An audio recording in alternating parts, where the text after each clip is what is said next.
Hello दोस्तों, स्वागत है आपका अपने यूट्यूब चैनल सब्जेक्ट बिस्टो पर। जैसा कि आप सब जानते हैं कि हमने पिछली नेक्स्ट वीडियो में कोशिका के विषय में स्टडी की थी, जिसमें हमने अपनी लास्ट क्लास में बताया था कि जो कोशिका की जो हमने परिभाषा दी थी कि कोशिका किसे कहते हैं, और हमने इसमें कोशिका के फादर और कोशिका के बारे में बात किया था। दोस्तों, हमने इसके विषय में क्या किया था कि लार्जेस्ट कोशिका किसे कहते हैं और स्मॉलेस्ट कोशिका किसे कहते हैं। दोस्तों, इस सब के विषय में हमने पढ़ लिया था, तो हम आज की वीडियो में डिस्कस करेंगे इससे आगे की वीडियो। तो चलिए दोस्तों, बढ़ते आगे।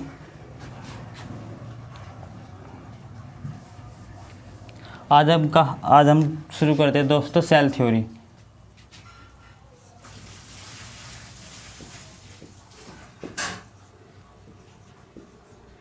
जिसे हम बोलते हैं कोशिका विज्ञान।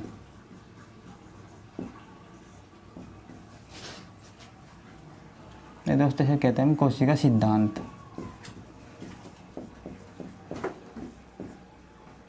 दो साइंटिस्ट थे दोस्तों इसमें, एक तो था स्लाइडेन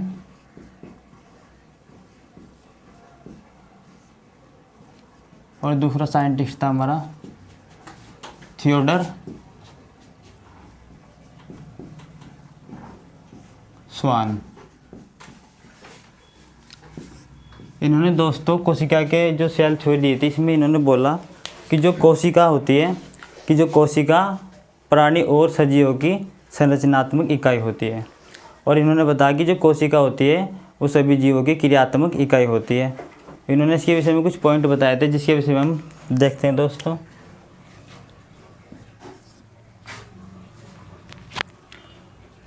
कि सभी जीव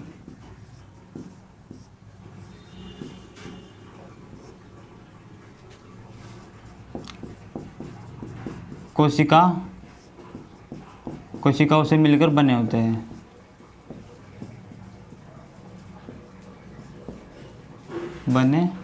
हैं।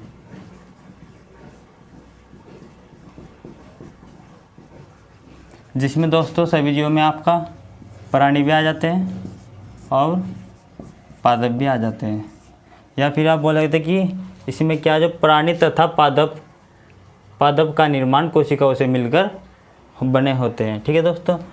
दूसरा पॉइंट इन्होंने बताया कि जो नई कोशिका का निर्माण होगा, नई कोशिका का निर्माण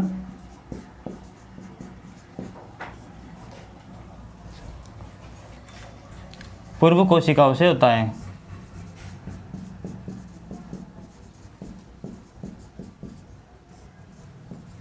पूर्व कोशिकाओं से होता है। जैसे दोस्तों देख लीजिए आप, जैसे हमारी ये एक सेल है, ये क्या है, एक कोशिका। तो जो नई कोशिका का निर्माण होगा ना दोस्तों, इस जो पुरानी कोशिका है ये मदर सेल, इसे मदर सेल ही बोल देंगे क्योंकि इससे नई कोशिका का निर्माण होगा। तो ये जो सेल है ये डिवाइड होकर दोस्तों दो कोशिकाओं का निर्माण करेगी, जिनको हम बोलेंगे डॉटर सेल।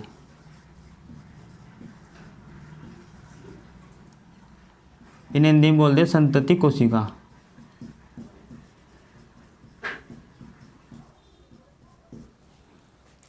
ठीक है दोस्तों। या फिर आप मान लीजिए जैसे जैसे आपने देखा होगा कि कमल का प्लांट होता है, गुलाब का, जो आप गुलाब का प्लांट लेते हो, क्या कहीं पर लगाते हो तो क्या करते हो आप, उसका कोई सी जो उसकी वो होती है क्या, टहनियाँ, उसको बीच से काट कर आप कहीं पर ज़मीन में लगा देते हो। जैसे मान लीजिए कोई प्लांट से किसका कमल का, अपने यहाँ से इसकी टहनी काट लियो और यहाँ पर इसको ज़मीन में लगा दिया, तो आप कुछ समय बाद देखते हो कि वही जो आपने टहनियाँ लगाई थी उससे क्या है, नए प्लांट का निर्माण हो जाता है। देखा होगा आपने। या फिर आप मान लीजिए आपने पॉपुलर की जो पौध होती है ना, पॉपुलर की कोई टहनियाँ काट कर आप क्या ज़मीन में लगा देते हैं, इससे नया प्लांट का निर्माण हो जाता है ना। तो यही तो बोला है कि क्या नई जो नई कोशिका का निर्माण होता है ना दोस्तों, वह पूर्व कोशिकाओं से होता है। जो नया प्लांट बनाए पॉपुलर का या फिर नया प्लांट बना गुलाब का, वो किससे हुआ, पुरानी कोशिकाओं से तो बना, इससे यहाँ से काट कर लगा था। तो यही तो बोला है कि जो नई कोशिकाओं का निर्माण होता है ना, वो पूर्ववर्ती कोशिकाओं से होता है। जैसे यहाँ पे क्या है, एक कोशिका है मदर सेल, इससे जो नई कोशिका का निर्माण हुआ एक तो डॉटर सेल का हुआ, दो डॉटर सेल का निर्माण हुआ। ठीक है दोस्तों, पूर्ववर्ती कोशिका का। तीसरा इसने बोला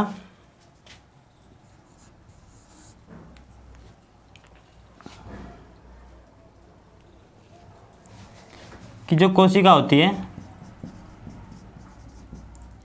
सभी सजीवों की संरचनात्मक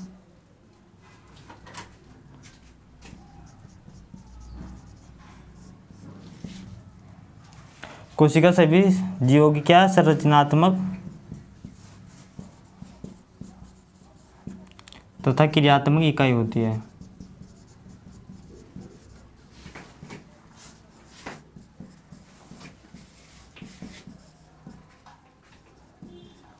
ठीक है दोस्तों, जिसमें हमने ये भी पढ़ा था कि कोशिका किसे कहते हैं। कोशिका की परिभाषा है कि जो सभी सजीवों की संरचनात्मक तथा क्रियात्मक इकाई को हम क्या कहते हैं, कोशिका कहते हैं। तो दोस्तों इन्होंने भी यही बोला था कि जो कोशिका होती है सभी सजीवों की संरचनात्मक तथा क्रियात्मक इकाई को क्या कहते हैं, हम कोशिका कहते हैं। ठीक है दोस्तों, तो किसने बताया था, ये बताया था स्लाइडेन और थियोडर स्वान ने। ठीक है दोस्तों, आपसे क्वेश्चन पूछा जा सकता है कि जो सेल थ्योरी दी थी वो किसने दी थी, तो आप बोलोगे स्लाइडेन और थियोडर स्वान ने। कोशिका खोज किसने की थी, तो किसने की थी दोस्तों, रॉबर्ट हुक ने की थी। और आपसे क्वेश्चन पूछा जाता है कि सजीव कोशिका की खोज किसने की थी, तो आपको मैंने बताया था पिछली क्लास में किसने की थी, एंटोनी वॉन ल्यूवेनहोक ने। ठीक है दोस्तों, और सबसे पहले जो कोशिका खोज किसने की थी, यह की थी रॉबर्ट हुक ने। ठीक है, वो दोस्तों थी मृत कोशिकाओं की खोज। ठीक है दोस्तों, तो आपसे इस प्रकार क्वेश्चन पूछा जा सकता है यहाँ से। तो चलिए दोस्तों, अच्छा दोस्तों इसमें एक चीज़ और ध्यान रखना कि जिस ब्रांच के अंतर्गत हम कोशिका का अध्ययन करते हैं, जिस ब्रांच के अंदर हम दोस्तों कोशिका का अध्ययन करते हैं, उसको बोलते हैं हम साइटोलॉजी। साइटोलॉजी कोशिका विज्ञान। आपसे पूछा जा सकता है दोस्तों कि उस ब्रांच का नाम बताइए जिसके अंतर्गत हम कोशिका का अध्ययन करते हैं। ठीक है दोस्तों, आप इसका स्क्रीनशॉट ले लीजिए, लेना चाहते हैं तो फिर आगे बढ़ते हैं।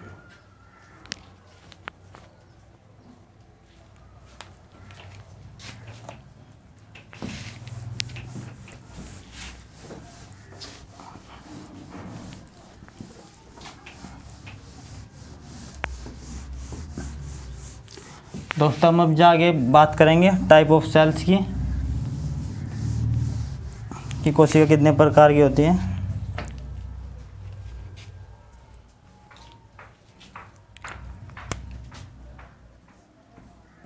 टाइप ऑफ सेल, कोशिका के भाग। तो दोस्तों जो कोशिका होती है वो दो प्रकार की होती है, न्यूक्लियस के आधार पर, केंद्रक की उपस्थिति के आधार पर।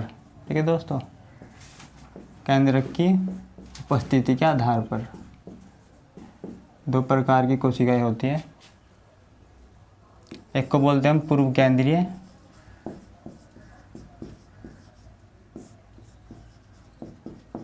पूर्व केंद्रीय कोशिका, और दूसरे को बोलते हैं सुकेंद्रीय कोशिका।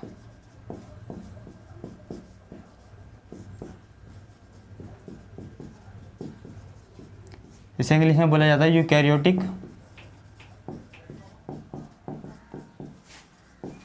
और इसे बोलते हैं प्रिमिटिव, इसे बोलते हैं प्रोकैरियोटिक, प्रोकैरियोटिक सेल। ठीक है दोस्तों, अब जो प्रोकैरियोटिक होते हैं तो कौन सी सेल होती है, जैसे यहाँ पर दोस्तों प्रो का मतलब होता है प्रिमिटिव, प्रिमिटिव मतलब कि प्राचीन कोशिकाएं, और यहाँ पर कैरियोटिक का मतलब होता है दोस्तों न्यूक्लियस, केंद्रक मतलब। ठीक है दोस्तों, वह कोशिकाएं जिन कोशिकाओं के अंदर प्रिमिटिव न्यूक्लियस पाया जाता है उन्हें क्या बोलते हैं हम, प्रोकैरियोटिक कोशिका। ठीक है दोस्तों, प्रोकैरियोटिक का मतलब होता है कि इनके अंतर्गत ऐसे न्यूक्लियस पाए जाते हैं जो क्या दोस्तों झूठे माने जाते हैं, मतलब देखने में तो वे न्यूक्लियस लगते हैं लेकिन वे क्या न्यूक्लियस नहीं होते हैं। या फिर आप बोल सकते हैं कि ऐसी कोशिकाएं जिनके अंतर्गत न्यूक्लियस उपस्थित नहीं होता है। ठीक है दोस्तों, उन्हें क्या बोलते हैं हम, प्रोकैरियोटिक कोशिकाएं। क्या होता है दोस्तों, इसके अंतर्गत न्यूक्लियस एब्सेंट होता है,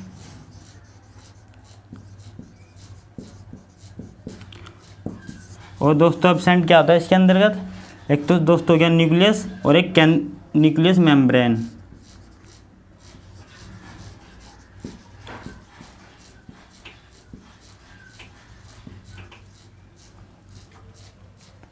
जिसे हम केंद्रक झिल्ली भी कहते हैं।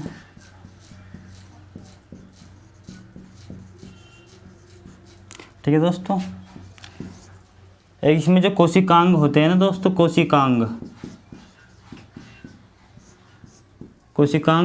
उपस्थित होते हैं इसमें, अनुपस्थित कुछ कोशिकांग, जिसमें इसमें आपका हो गया आर्य हो गया रेटिकुलम एंडोप्लाज्मिक, जिसे बोलते हैं अंतःपर्दवीय जालिका। ठीक है दोस्तों, इसमें आप एग्जाम्पल देख लीजिए। एग्जाम्पल इसमें प्रोकैरियोटिक कोशिका किसके अंदर पाई जाती है, एक तो हो गया दोस्तों बैक्टीरिया, जीवाणु होता है, और आपका हो गया ब्लू ग्रीन एल्गी,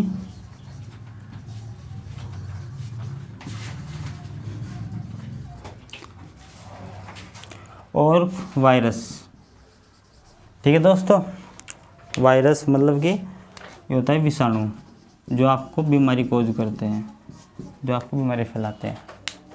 तो दोस्तों प्रोकैरियोटिक कोशिका कौन सी होती है, जिन कोशिकाओं के अंदर न्यूक्लियस अनुपस्थित होता है उन्हें क्या बोलते हैं, प्रोकैरियोटिक कोशिका। इनकी ये कोशिका किस किस में पाई जाती है, पाई जाती है बैक्टीरिया में,